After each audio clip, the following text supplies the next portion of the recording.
என் வண்டி தமாமுக்கு வந்தேன். வண்டியை நான் ஓரம் கட்டிட்டேன். ஊர்லேருந்து ஆள் வந்திருக்கு. யார் பார்ட்னர் வந்துட்டார் இல்லையா? ஒரு ட்ரிப்பு தமாமுக்கு வந்தோம். அவங்க சொன்னாங்க மான் வண்டி ஹெட்டு நிற்கிது, ப்ளீஸ் இப்ரா நீங்கள் எடுத்துக்கொண்டு ஜித்தா போங்க, 1500 கிலோமீட்டர்னாங்க. சரி ஓகே. இதனுடைய டிரைவர் அங்கே உட்காந்துருக்காரு. இந்த வண்டி 15 நாளாக ஒர்க் ஷாப்பு போயிட்டு இன்னைக்கு தான் வந்திருக்கு. அதனால் நான் இதை எடுத்துகிட்டு போகிறேன்.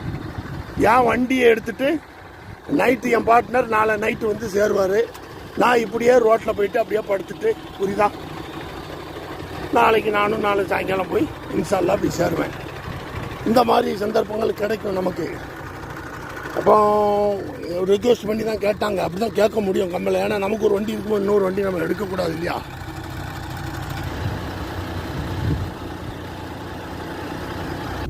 என்ன இருக்கு, இதாங்க கீர். இவ்வளோதான் கீர். ரொம்ப ஈஸி. நான் போகிற வழியில் நான் போடுறேன் இதை வீடியோ.